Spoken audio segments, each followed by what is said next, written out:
India में हम बहुत सी चीजों के बारे में बात करते हैं।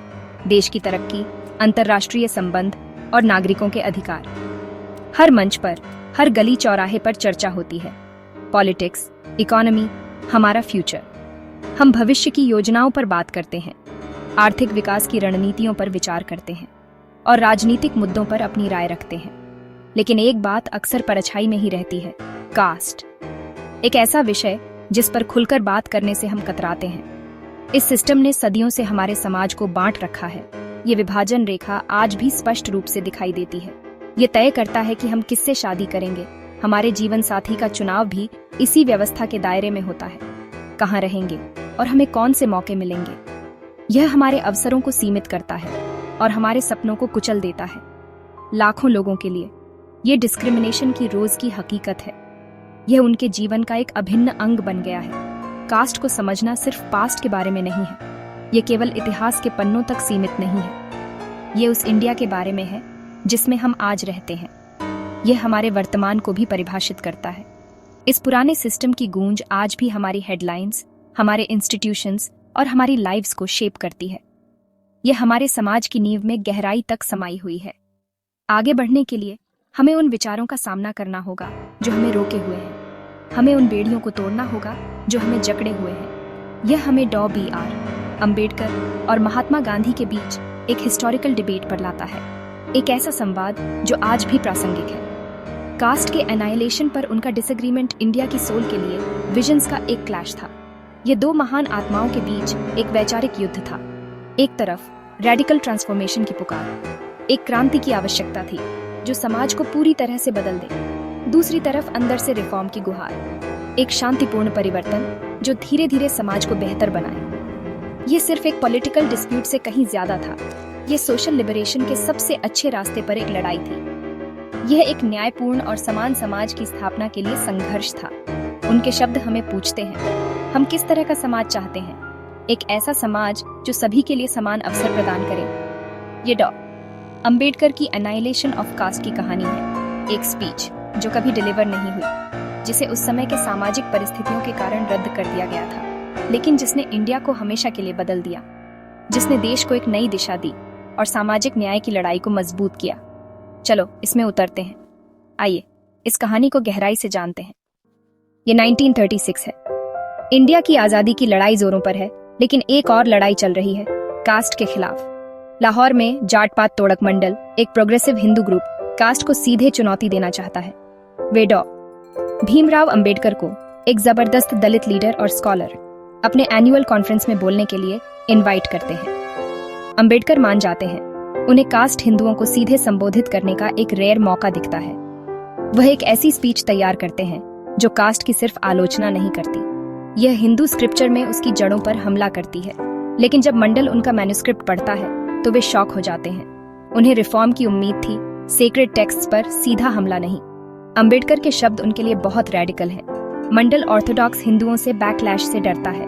वे उनसे इसे टोन डाउन करने को कहते हैं। अंबेडकर मना कर देते हैं। एक कॉन्फ्रंटेशन के लिए मंच तैयार है जो पीढ़ियों तक गूंजेगा। ऑर्गेनाइजर्स चाहते थे कि मैं कास्ट के खिलाफ बोलूं। वे चाहते थे कि मैं इस मुद्दे पर अपनी राय रखूं और लोगों को जागरूक करूं। लेकिन वे प्रॉब्लम को गलत समझ गए। वे समस्या की जड़ तक नहीं पहुंच पा रहे थे। कास्ट सिर्फ एक सोशल कस्टम नहीं है। यह सिर्फ रीति रिवाजों और परंपराओं का मामला नहीं है। यह ग्रेडेड इनइक्वालिटी का एक सिस्टम है जो रिलीजन में रूटेड है। यह असमानता की एक ऐसी व्यवस्था है जिसकी जड़ें धर्म में गहरी जमी हुई हैं। इसकी पावर शास्त्रार्थ से आती है। यह शक्ति शास्त्रों से प्राप्त होती है। एंशिएंट टेक्स्ट्स जो कास्ट को डिवाइन लेजिटिमेसी देते हैं, प्राचीन ग्रंथ जो जाति को दैवीय मान्यता प्रदान करते हैं। जब तक इन स्क्रिप्चर्स को सेक्रेड माना जाएगा, कास्ट जिंदा रहेगा। जब तक इन शास्त्रों को पवित्र माना जाता रहेगा, जाति जीवित रहेगी और फलती फूलती रहेगी। कस्टम्स में रिफॉर्म करना काफी नहीं है। हमें कास्ट की पावर के सोर्स को ही चुनौती देनी होगी। केवल रीति रिवाजों में सुधार करना पर्याप्त नहीं है। हमें जाति की शक्ति के स्रोत को ही चुनौती देनी होगी। उस विचारधारा को चुनौती देनी होगी जो इसे बनाए रखती है। मैंने मंडल से कहा, अगर आप कास्ट का एनाइलेशन चाहते हैं, मैंने मंडल से कहा कि यदि आप जाति का उन्मूलन चाहते हैं, इसे पूरी तरह से समाप्त करना चाहते हैं, तो आपको अपने स्क्रिप्चर्स पर सवाल उठाने की हिम्मत होनी चाहिए। तो आपके अंदर अपने धर्म ग्रंथों पर सवाल उठाने का साहस होना चाहिए। उनकी आलोचनात्मक जांच करने की हिम्मत होनी चाहिए। ट्रू रिफॉर्म के लिए थॉट में रेवोल्यूशन की जरूरत है। सच्चे सुधार के लिए विचारों में क्रांति की आवश्यकता है, एक मौलिक परिवर्तन की आवश्यकता है। आप अनजस्ट डॉक्ट्रिन्स पर जस्टिस नहीं बना सकते। आप अन्यायपूर्ण सिद्धांतों पर न्याय का निर्माण नहीं कर सकते। हिंदुओं को इन टेक्स्ट्स को हिस्टोरिकल मानना चाहिए, डिवाइन नहीं। हिंदुओं को इन ग्रंथों को ऐतिहासिक मानना चाहिए, न कि दैवीय। और जो इनइक्वालिटी को बढ़ावा देता है उसे रिजेक्ट करना चाहिए, और जो असमानता को बढ़ावा देता है उसे अस्वीकार करना चाहिए, उसे नकार देना चाहिए। गोल्ड कास्ट में रिफॉर्म करना नहीं, बल्कि उसका एनाइलेशन करना है। लक्ष्य जाति में सुधार करना नहीं है, बल्कि उसका उन्मूलन करना है, उसे जड़ से उखाड़ फेंकना है। इसका मतलब है शास्त्रास का जादू तोड़ना। इसका मतलब है शास्त्रों के उस जादू को तोड़ना जो लोगों को बांधे रखता है। यह वह सच था जो मैं लाहौर में बोलने वाला था। यह वह सच्चाई थी जिसे मैं लाहौर में व्यक्त करने वाला था। लेकिन यह एक ऐसा सच था जिसे वे सुनने के लिए तैयार नहीं थे। लेकिन यह एक ऐसा सच था जिसे सुनने के लिए वे तैयार नहीं थे, क्योंकि यह उनकी मान्यताओं को चुनौती देता था। मंडल घबरा गया। उन्होंने मुझसे अपनी स्पीच को सॉफ्ट करने को कहा, वेदास की आलोचना से बचने को कहा। वे एक सेफ मैसेज चाहते थे, अपने बिलीफ्स को चुनौती नहीं। मैंने एक शब्द भी बदलने से मना कर दिया। अपनी क्रिटिक को हटाना, बीमारी को इग्नोर करना और सिर्फ सिम्टम्स का इलाज करना होगा। मैं अपनी कॉन्शियंस या जिन लोगों को मैं रिप्रेजेंट करता था उन्हें धोखा नहीं देता। मेरा मकसद जगाना था, खुश करना नहीं। मंडल ने कॉन्फ्रेंस कैंसिल कर दी, बैकलैश के डर से। लेकिन मुझे चुप नहीं कराया जा सकता था। मैंने अपनी स्पीच खुद पब्लिश की, एनाइलेशन ऑफ कास्ट। इसका इम्पैक्ट किसी एक इवेंट से कहीं ज्यादा होगा।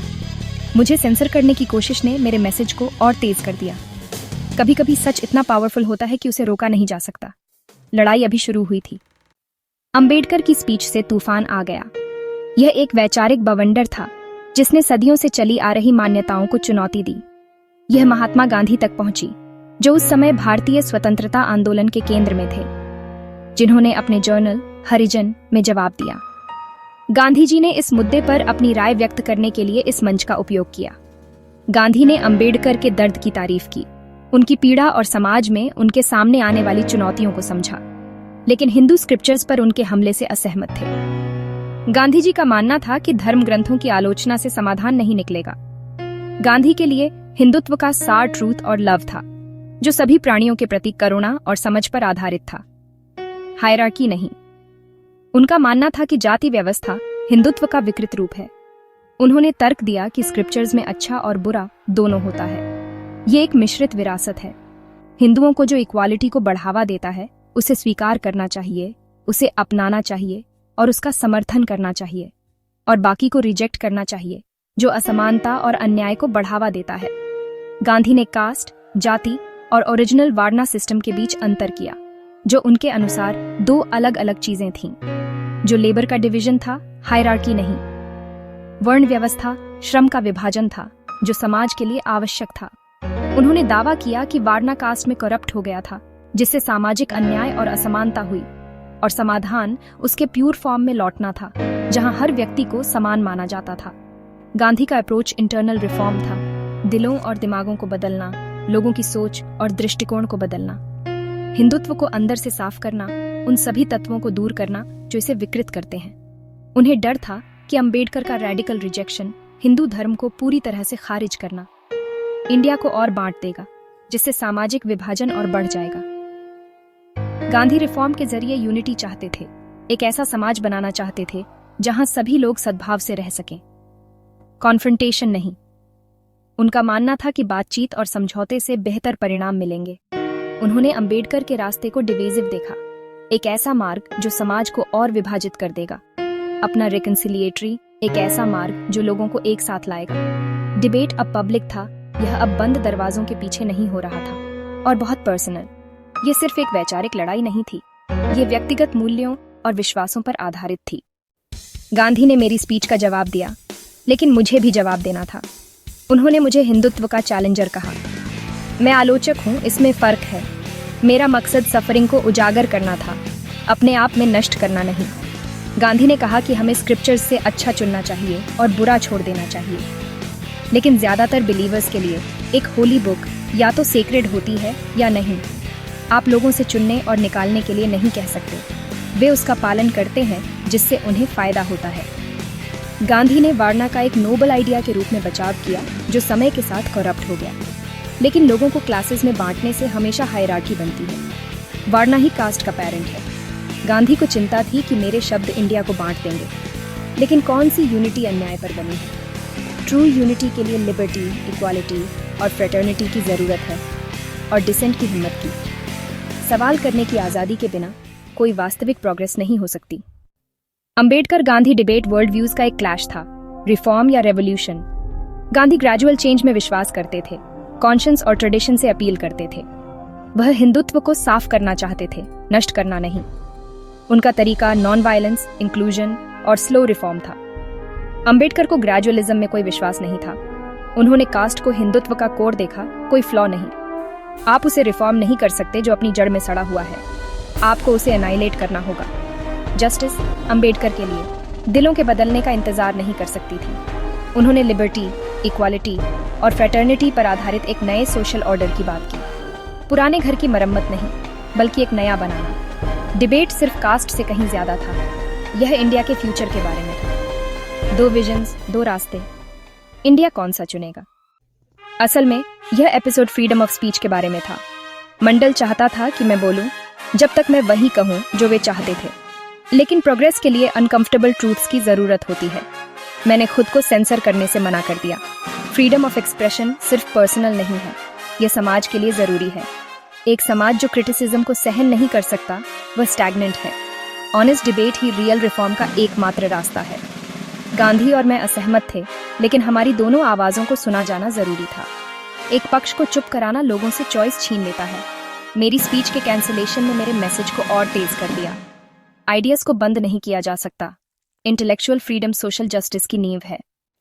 अंबेडकर गांधी डिबेट कभी रिजॉल्व नहीं हुआ, लेकिन इसने इंडिया को शेप किया। उनके तर्क आज भी हमारी पॉलिटिक्स, हमारे घरों, हमारी हेडलाइंस में गूंजते हैं। गांधीवादी रिफॉर्म या अंबेडकरवादी रेवोल्यूशन, दोनों मॉडर्न इंडिया को शेप करते हैं। रिजर्वेशंस, इंटरकास्ट मैरिज या दलित राइट्स पर हर डिबेट उनके सवालों पर लौटना है। अंबेडकर की अनडिलीवर्ड स्पीच हमें याद दिलाती है, प्रोग्रेस के लिए करेज और क्रिटिकल इंक्वायरी की जरूरत है। कोई भी आइडिया या ट्रेडिशन सवाल से ऊपर नहीं है। सोशल जस्टिस की लड़ाई इंटेलेक्चुअल फ्रीडम की भी लड़ाई है। ये उस तरह के नेशन के बारे में है जो हम बनना चाहते हैं। सुपरफिशियल यूनिटी या जेन्युइन इक्वालिटी, ब्लाइंड फेथ या फियरलेस क्वेश्चनिंग। इस डिबेट की लेगेसी एक ऑनगोइंग चैलेंज है। हर जनरेशन को टॉर्च उठानी होगी। कास्ट का ट्रू एनाइलेशन एक वादा है जिसे हमें निभाना चाहिए।